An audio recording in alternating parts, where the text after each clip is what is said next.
Friends అందరూ ఎలా ఉన్నారు? ఈరోజు నేనైతే గోవా ప్లాన్ అయితే చెప్తున్నాను అనమాట. తక్కువ బడ్జెట్లో మనం గోవా ఎలా వెళ్ళాలి, అందులో మెయిన్ మన వాళ్ళు ఎక్కువగా వెళ్ళే గోవా ఏంటంటే నార్త్ గోవా అనమాట. నార్త్ గోవాలో మనం ఏమేమి ప్లేసెస్ చూడాలి, ఎంత బడ్జెట్ అవుతుంది, మనకి అక్కడ ఎక్కడ స్టే చేయాలి, మన స్కామ్స్లో ఇరుక్కోకుండా ఎలా ఉండాలి, అలానే గోవాకి సంబంధించిన మొత్తం డీటెయిల్స్ అనేవి మీకు ఈ వీడియోలో అయితే అందిస్తాను. అలానే మన ఛానల్ కానీ ఫస్ట్ టైం వచ్చింటే మన ఛానల్ అయితే సబ్స్క్రైబ్ చేయండి, లైక్ చేయండి.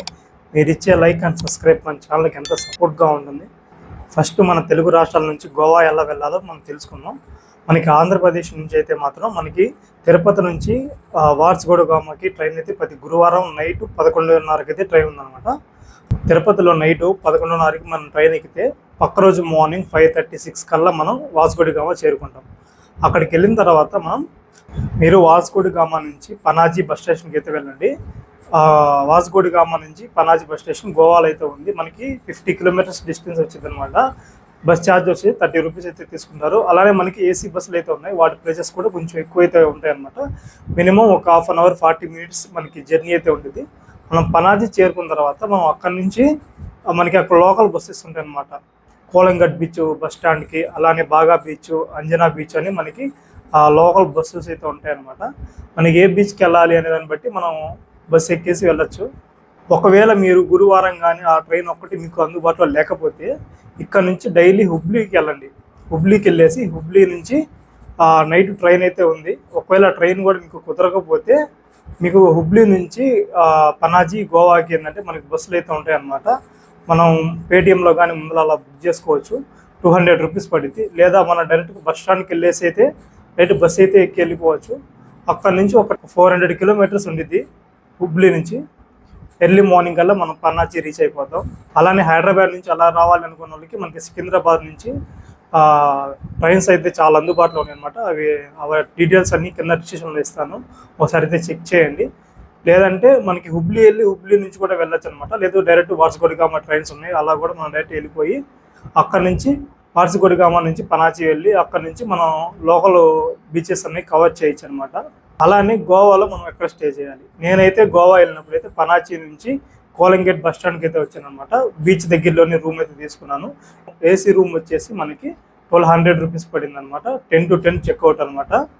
అతని నెంబర్ కూడా మీకు కింద ఇస్తాను, ఒకసారి అయితే వెళ్ళి చెక్ చేయండి, కాంటాక్ట్ అవ్వండి. చాలా మంచివాడు. మనకి రీజనబుల్ ప్రైస్లో రూమ్స్ అయితే చాలా బాగున్నాయి. అవి కూడా రూమ్స్ కూడా మీకు చూపిస్తాను, ఏసీ మొత్తం అన్నీ ఉంటాయి. ఇంకోటి ఏంటంటే మనకి బీచ్ దగ్గర రూమ్ తీసుకోవడం వల్ల, మనకి కోలంగట్ బీచ్ దగ్గర తీసుకోవడం వల్ల కోలంగట్ బీచ్, బాగా బీచ్ పక్కనే ఉంటాయి అనమాట. మనకి జస్ట్ అలా వాకింగ్ డిస్టెన్స్తో నడుచుకుంటూ వెళ్ళిపోవచ్చు. బీచ్ దగ్గరలోనే మనకి స్కూటీస్ కూడా రెంటల్ దొరుకుతాయి అనమాట. పర్ డే వచ్చేసి 450 అలా ఛార్జ్ చేస్తారు. స్కూటీస్ తీసుకునే తప్పుడు మాత్రం ఒక్కసారి వీడియో మొత్తం తీసుకోండి స్కూటీని, లేదంటే స్కామ్ చేస్తారనమాట. డ్యామేజ్ జరిగింది అది ఇది అని చెప్పి రీఫండ్ అయితే ఎవరు.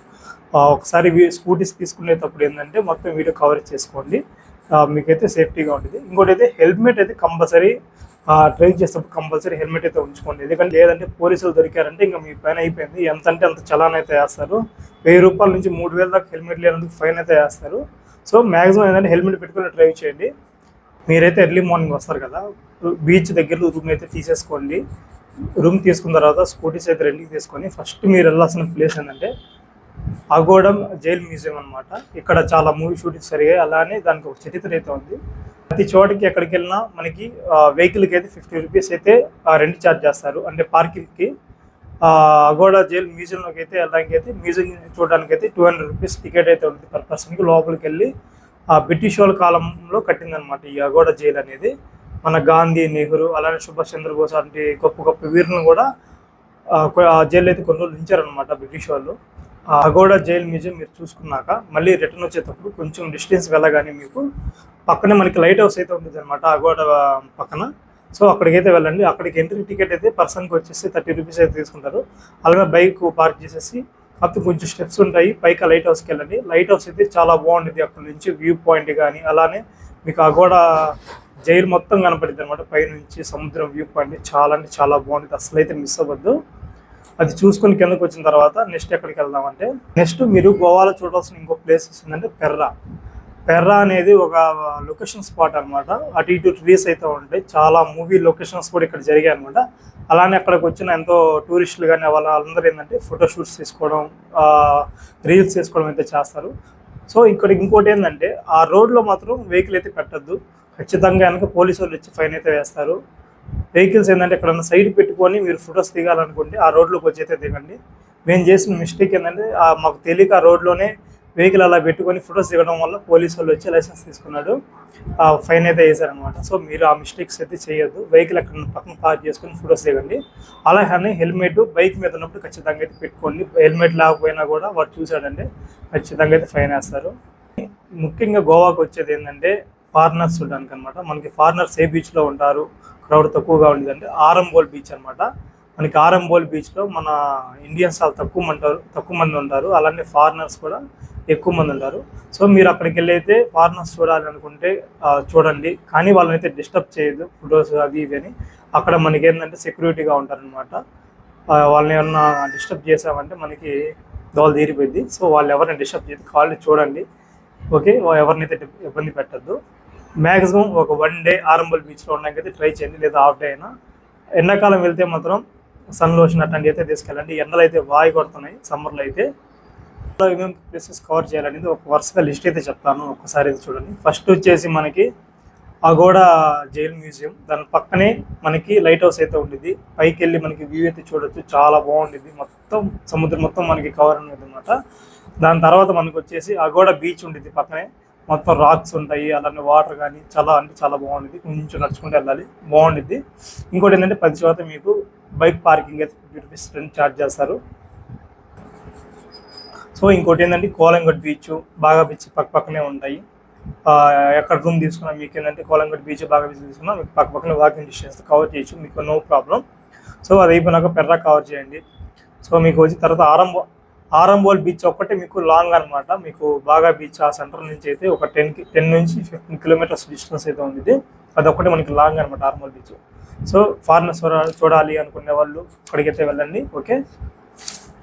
మనకి ఇంకోటి ఏంటంటే మేజర్గా ఏంటంటే వాటర్ యాక్టివిటీస్ లేదా క్రూ డిన్నర్షిప్, ఇవన్నీ మనం గోవా చోటు ఖచ్చితంగా అయితే ఎక్స్పీరియన్స్ చేయాలన్నమాట. మెయిన్ వాటర్ యాక్టివిటీస్ మనకి ఇవి ఎక్కడ జరుగుతాయంటే బాగా బీచ్, కోలంగట్ బీచ్లో మనకి బాగా జరుగుతాయి అన్నమాట. మనకి వాటి ప్రైజెస్ ఏందనేది నేను ఇక్కడ డిస్ప్లే మీద ఇస్తాను. కాంబో ఉండేది, మీరైతే వాళ్ళకి కాంటాక్ట్ అవ్వండి, మొత్తం ప్యాకేజీ అనేది చెప్తారు.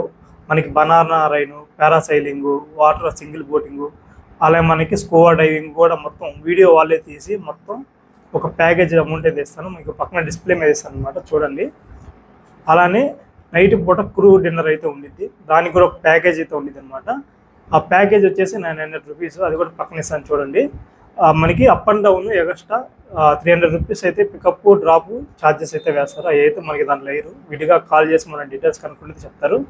సో అది కూడా క్రూ డిన్నర్ చేయాలనుకుంటే మాత్రం అక్కడికి వెళ్ళి అయితే మనం కాంటాక్ట్ అవ్వండి, వాళ్ళ డీటెయిల్స్ కూడా అయితే మీకు ఇస్తాను. గోవాలో క్రౌడ్ తక్కువగా ఉండాలి, పీస్ఫుల్గా ఎంజాయ్ చేయాలి అంటే మాత్రం ఆరంబోల్ బీచ్ ఒకటి, అంజనా బీచ్ ఇవి బాగుంటాయి. బాగా బీచ్, కోలంగట్ బీచ్ లేదంటే క్రౌడ్ ఎక్కువ ఉంటారనమాట, కొంచెం బాగా రష్గా ఉండేది. సో పీస్ఫుల్గా ఉండాలి అనుకుంటే మాత్రం ఆరంబోల్కి లేదంటే అంజనా బీచ్కి వాటికైతే వెళ్ళండి. లేదు క్రౌడ్ ఎక్కువగా ఉండాలి, తిన్నాలుగా ఉండాలి అనుకుంటే మాత్రం మీరు బాగా బీచ్, మన ఎక్కువ తెలుగు వాళ్ళు కానీ ఇండియన్స్ కానీ ఎక్కువగా వెళ్ళేది ఏంటంటే బాగా బీచ్ నైట్ పూట అయితే సూపర్ కలర్ఫుల్గా ఉండేది. నైట్ పూట అయితే డిస్కో డాన్సెస్, క్లబ్లు, అలానే లైటింగ్ సెటప్ చాలా అంటే చాలా బ్యూటిఫుల్గా ఉండేది. వెళ్ళినప్పుడు మాత్రం బాగా బీచ్, కోలంగట్ బీచ్లో మాత్రం నైట్ యాక్టివిటీస్ అసలు మిస్ అవ్వదు, సూపర్ ఉండేది. అలానే గోవా నైట్ లైఫ్ కూడా ఉండేది. అలానే గోవాకి సంబంధించిన ప్రతి ఒక్క వీడియోస్ మన డీటెయిల్స్ అయితే మన ఛానల్లో అయితే ఉన్నాయి. ఆరంబోల్ బీచ్ కానీ లేదంటే గోవాలో ఏమేమి ప్లేసెస్ చూడాలి, అలానే గోవాల మందిర రేట్లు ఎలా ఉంటాయి అవన్నీ అయితే చూడండి, ఓకే.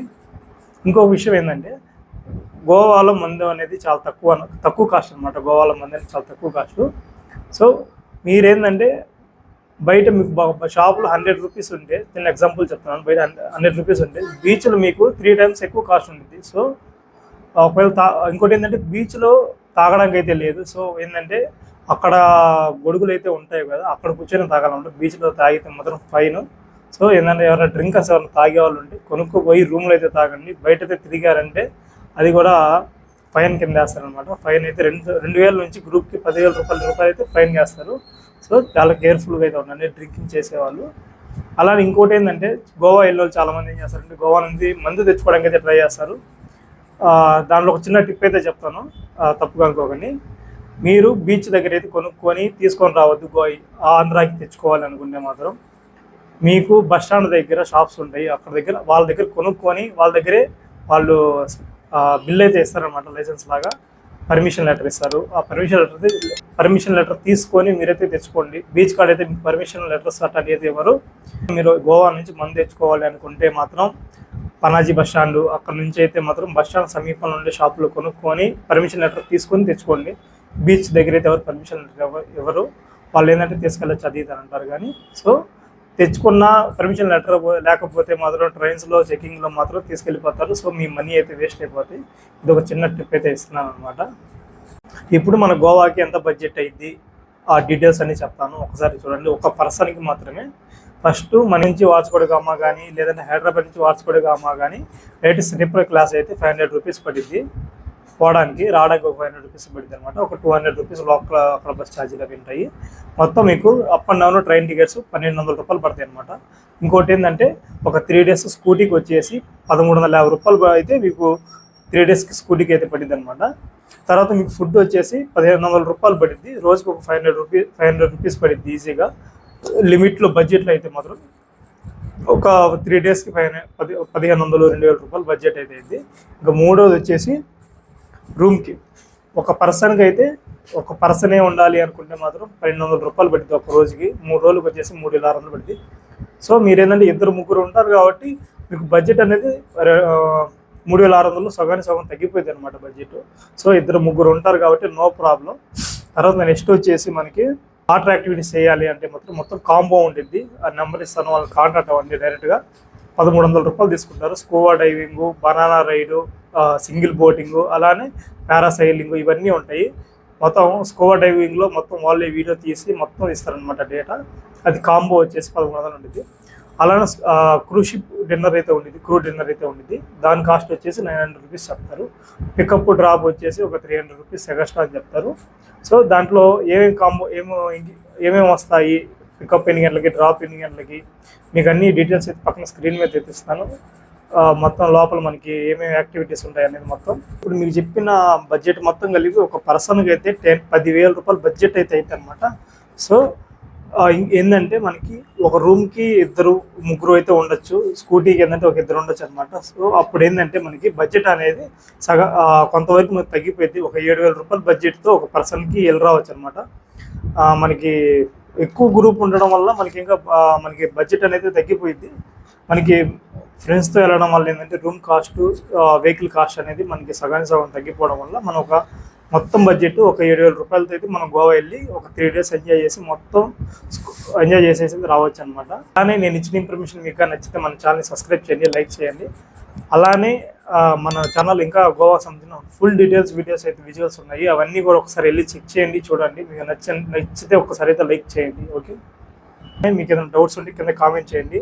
అలానే మొత్తం వాళ్ళ రూమ్ కానీ వాటర్ యాక్టివిటీస్కి మొత్తం సంబంధించిన కాంటాక్ట్ డీటెయిల్స్ అయితే కింద ఇస్తాను. ఒకసారి అయితే కాంటాక్ట్ చేసి డీటెయిల్స్ కనుక్కొని అయితే వెళ్ళండి. ఓకే.